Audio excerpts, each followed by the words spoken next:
காமராஜரை பற்றி சாதனை பேசும் சம்பவங்கள். காமராஜர் ஒரு தடவை வெளியூர் போய்விட்டு எழும்பூர் ரயில் நிலையத்தில் வந்து இறங்கினார். கிடுகிடுவென்று ஸ்டேஷனை விட்டு வெளியே வந்தவர் ஒரு சைக்கிள் ரிக்ஷாவை கூப்பிட்டு திருமலைப்பிள்ளை சாலைக்கு போகணும்னே என்றார். ஏறி அமர்ந்தார். ரிக்ஷா போக தொடங்கியது. தன் வீட்டு வாசலில் ரிக்ஷாவை நிறுத்தி எவ்வளவு பணம் வேண்டும் என்று கேட்டு கொடுத்தார். அப்போது ரிக்ஷாக்காரர் காமராஜரை பார்த்து, வெளியூரா, காமராஜர் ஐயாவை பார்க்க வந்திருக்கீங்களா என்றார். காமராஜர் ஒன்றும் பேசவில்லை. சிரித்து கொண்டே விறுவிறுண்டு வீட்டுக்குள் சென்று விட்டார். வாசலில் நின்றிருந்த காவலாளி ஓடி வந்து, யோ, என்னையா நீ, அவர்தான் நம்ம முதலமைச்சர் என்று சொன்னார். ரிக்ஷாக்காரர் அப்படியே திகைத்து போய் நின்று விட்டார். அதிகாரத்தை காட்டாமல் எளிமையுடன் வாழ்ந்த மக்கள் தலைவர் காமராஜர். முதல் மந்திரி சங்கருடன் மலையாளத்திலும், ஆந்திரா முதல்வர் சஞ்சீவி ரெட்டியுடன் தெலுங்கிலும், கர்நாடகா முதல்வர் நிஜலிங்கப்பாவுடன் கன்னடத்திலும் காமராஜர் சரளமாக கருத்துக்களை பரிமாறிக் கொண்டதை எத்தனையோ பத்திரிகையாளர்கள் பார்த்து வியந்திருக்கின்றனர். இந்தியா இலங்கை ஒப்பந்தத்தில் கையொப்பமிட்ட பின் பிரதமர் சாஸ்திரி சென்னை திரும்பினார். ஆளுநர் மாளிகையில் அவரை பத்திரிகையாளர்கள் சந்தித்தனர். அகில இந்திய காங்கிரஸ் தலைவர் காமராஜர் சாஸ்திரியின் பக்கத்தில் அமர்ந்திருந்தார். Now that the agreement is made, will the next government in Sri Lanka follow it?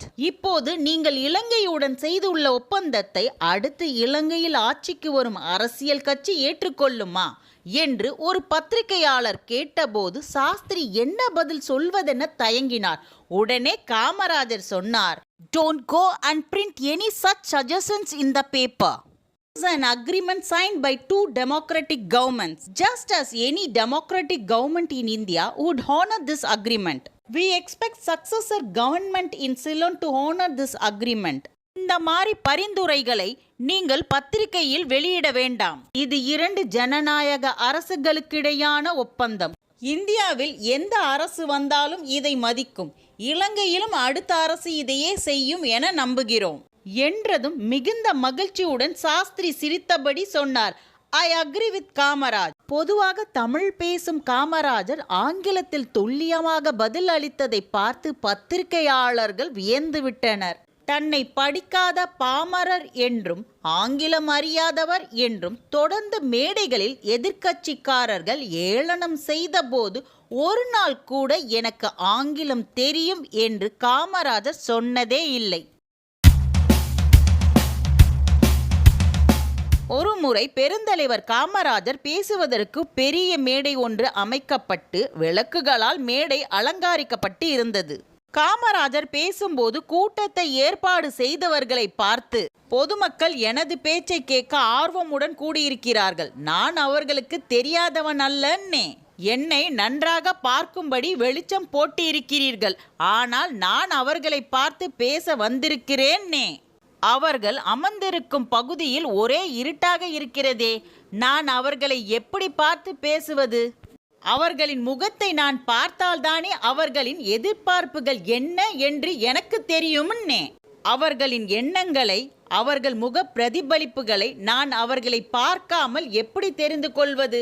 என்ன சொல்வது, எப்படி சொல்வது என்பதையும் அவர்களின் முகம் பார்த்துதான் தீர்மானிக்க முடியும். அதனால் தான் எனக்காக மட்டும் ஒளி போடாதீர்கள். மக்களுக்கு ஒளி தேவை. அவர்களை காணும்போதுதான் உணர்வுகளோடு பேச முடியும்னே என்று கடிந்து கொண்டார். மக்களின் மனங்களை உணர்ந்து அவர்களின் துயரத்துக்குள் தன்னை செலுத்தும் தலைவர். 1959 வருடம் தமிழக காங்கிரஸ் கட்சி சார்பில் சென்னை மாநகராட்சி தேர்தலுக்கு போட்டியிடும் வேட்பாளர்கள் பட்டியலை பெருந்தலைவர் காமராஜர் பரிசீலனை செய்து கொண்டிருந்தார். திருவல்லிக்கேணி ஜாம்பாஜார் பகுதி பரிசீலனைக்கு வந்தபோது அந்த பகுதியை சேர்ந்த ஊழியர்கள் திரளாக தலைவர் முன் வந்து, பட்டியலில் உள்ள பிரமுகருக்கு டிக்கெட் கொடுக்க கூடாது என்று பலத்த எதிர்ப்பு தெரிவித்தனர். காமராஜர் திகைத்து போனார். தொண்டர்களின் தலைவர் அல்லவா, மறுபரிசீலனை செய்வதாக ஒப்புக்கொண்டார். மீண்டும் ஒரு தடவை அந்த பகுதியை சேர்ந்த தொண்டர்களையும் கட்சி முக்கியமானவர்களையும் வர சொல்லி அவர்களுடன் கலந்துரையாடினார். தொண்டர்கள் ஒருமித்த குரலில் சம்பந்தப்பாவை தான் நிறுத்த வேண்டும் என்று வலியுறுத்தினார்கள். சம்பந்தப்பா நின்றார் வென்றார், தொடர்ந்து ஒவ்வொரு தேர்தலிலும் ஜெயித்து கொண்டே இருந்தார். 14 ஆண்டுகளுக்கு மேல் அந்த பகுதியின் கவுன்சிலராக பணியாற்றினார். தொகுதி மக்கள் சம்பந்தப்பா என்று அன்பும் மரியாதையும் பொங்க அவரை அழைப்பார்கள். ஆனால் பெருந்தலைவர் காமராஜருக்கு அவர் ரொட்டிக்காரர். ரொட்டிக்காரரு என்ன சொல்லுறாருன்னே, ரொட்டிக்காரரை கூட்டிட்டு வாங்கன்னே என்று சம்பந்தப்பாவை பற்றி பேச்சு வரும்போதெல்லாம் பிரியம் பொங்க ரொட்டிக்காரர் என்றே அழைப்பார். அதற்கு என்ன காரணம் தெரியுமா? சம்பந்தப்பா பேக்கரி ஒன்று நடத்தி வருகிறார். யூனிவர்சல் பிஸ்கட் பேக்கரி என்ற பெயரில் நகரின் பல பகுதிகளிலும் ரொட்டி கடைகள் வைத்திருக்கிறார்.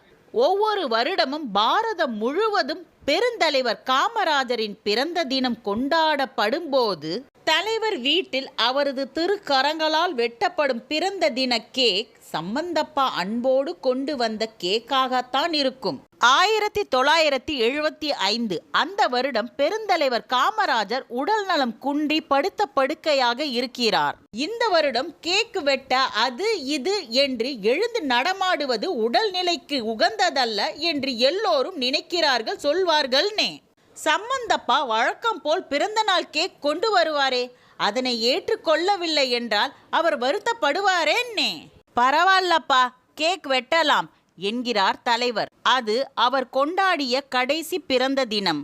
தம்மிடம் அளவற்ற பாசமும் பிரியமும் வைத்துள்ள ரொட்டிக்காரரின் வேண்டுகோளை தட்டக்கூடாது என்கிற அன்புடன் தலைவர் மிகுந்த சிரமத்திலும் பிறந்த தின கேக்கை வெட்டினார். இதுதான் கடைசியாக வெட்டும் கேக் என்பது யாருக்கு தெரியும்? தலைவர் மறைந்து விட்டார். ஆனால் தலைவர் இன்று இவ்வுலகில் இல்லை என்றாலும் அவர் பசுமையான நினைவுகளால் அன்றும் இன்றும் என்றும் மக்களின் மனதில் வாழ்ந்து கொண்டிருக்கிறார். ராஜாஜியோடு கருத்து வேறுபாடு இருந்தாலும் அவருக்கு உரிய மரியாதையை தர காமராஜர் தவறியதே இல்லை. காமராஜர் முதல்வராக இருந்தபோது குறிப்பிட்ட சாலை வழியே அவருடைய கார் போய்கொண்டிருந்தது. அவருக்கு முன்னால் தற்செயலாக ராஜாஜியின் கார் போய்கொண்டிருந்தது. அப்போது காமராஜர் சென்ற காரின் ஓட்டுநர் ராஜாஜி சென்ற காரை முந்தி செல்ல முயற்சி செய்தார். உடனே காமராஜர், ஏப்பா, பெரியவர் கார் போய்கிட்டு இருக்குல்ல, அதை ஏன் முந்தி போறேன்னு, பொறுமையா போ என்று ஓட்டுநரின் தோலை தட்டி சொன்னார். உடனே ஓட்டுநரும் முந்தி போகும் ஆசையை கைவிட்டார். அதிகாரத்தில் இருந்தும் பணிவுடன் வாழ்ந்த உயர்ந்த மனிதர். மரியாதை, பண்பு, மனிதநேயம் இவை எல்லாமே ஒரே மனிதரின் முகம் காமராஜர். சென்னை காமராஜரின் வீடு அடையா நெடுங்கதவு கொண்டது. காமராஜரை மக்கள் தங்களின் ஒருவராகவே நினைத்தார்கள். அதனால் உதவி கேட்டு பல தரப்பட்ட மக்களும் அவரை தினமும் அணுகினார்கள். காமராஜர் அவர்களை சந்திக்க தவறமாட்டார். வீட்டை விட்டு புறப்படும் போது கூட யாராவது நிற்கிறார்களா என்று ஒருமுறை சற்று முற்று பார்த்துவிட்டு தான் காரில் ஏறுவது அவரது வழக்கமாகவே தான் இருந்தது. கோரிக்கைகளோடு வரும் மக்களுக்கு காமராஜர் தரும் பதில், ஆகட்டும் பார்க்கலாம். வளையகுளம் என்ற ஊர் மக்கள் கூட்டுறவு முறையில் பால் பண்ணை நடத்தி அதன் வருவாயில் சிறந்த முறையில் ஒரு பள்ளிக்கூடத்தை நடத்தி வந்தார்கள். அதே முறையில் கல்லுணியில் அரிசி ஆலை கூட்டுறவு முறையில் நடத்தி அதனுடைய வருவாயில் பள்ளிக்கூடம் நடத்த அவ்வூர் பெரியவர்கள் விரும்பினார்கள். அந்த அனுமதிக்கு முயற்சி செய்தார்கள். ஒன்றும் நடக்கவில்லை. முதலமைச்சர் காமராஜரை சந்தித்து கேட்டால் நடக்கும் என்று எண்ணி சென்னைக்கு புறப்பட்டு வந்தார்கள். காமராஜரை சந்தித்து விஷயத்தை சொன்னார்கள். ஏன் மாவட்ட ஆட்சி தலைவரை பார்த்து பேசுங்களேன்னே என்றார் காமராஜர். ஐயா, எல்லா இடங்களிலும் முட்டி மோதி விட்டுத்தான் உங்களிடம் வந்திருக்கிறோம். நீங்கள் நினைத்தால் எங்கள் ஊர் கல்வி வளர்ச்சிக்கு உதவ முடியும் என்று அவர்கள் சொன்னார்கள். ஆகட்டும் பார்க்கலாம், நீங்க புறப்படுங்கன்னே என்று கூறி அவர்களை காமராஜர் அனுப்பி வைத்தார். என்ன காமராஜரு, ஆகட்டும் பார்க்கலாம் என்று கூறி காரியம் நடக்குமா என்று சந்தேகத்துடன் அவர்கள் ஊர் போய் சேர்ந்தார்கள். ஒரு பெரிய தவிப்புடன் அவர்கள் இருந்தார்கள். 3 நாட்கள் கழிந்தன. அவர்களை தாசில்தார் நேரில் சந்தித்தார். அரசு அனுமதியை நேரில் வழங்கினார். அப்போதுதான் ஆகட்டும் பார்க்கலாம் என்பதின் பொருள் அவர்களுக்கு புரிந்தது.